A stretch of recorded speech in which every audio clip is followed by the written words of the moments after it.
د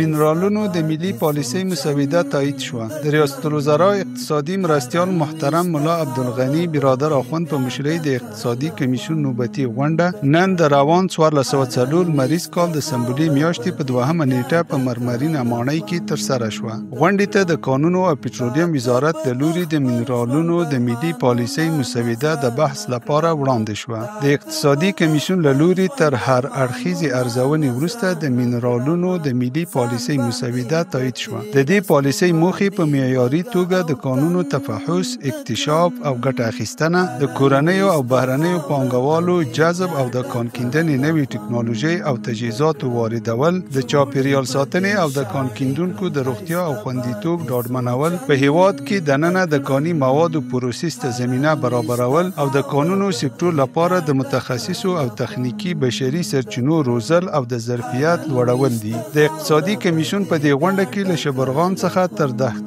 الوان پورې د 1500 کیلو ولټ انتقالي مزي غځولو پروژې د پاتو چارو د بشپړولو قرارداد په حجم کې د تعدیل راوستلو په اړه هم بحث وشو. له مفصل بحث وروسته په یاد قرارداد کې لازم تعدیل راوستل شو. همداراز د غونډې ته د کمال خان بند د دویم فاز د امکان سنجۍ د لومړنیو مطالعاتو او د هیواد په بندرونو کې د اړتیاو معلومولو په موخه ټاکل شویو کمیټو هم خپل راپورونه وړاندې کړل. یا د پریکړې د نهایي تصمیم نیونې په موخه د عالی قدر امیر المؤمنین شیخ صاحب حفظه الله تعالی دفتر ته واستول شوی.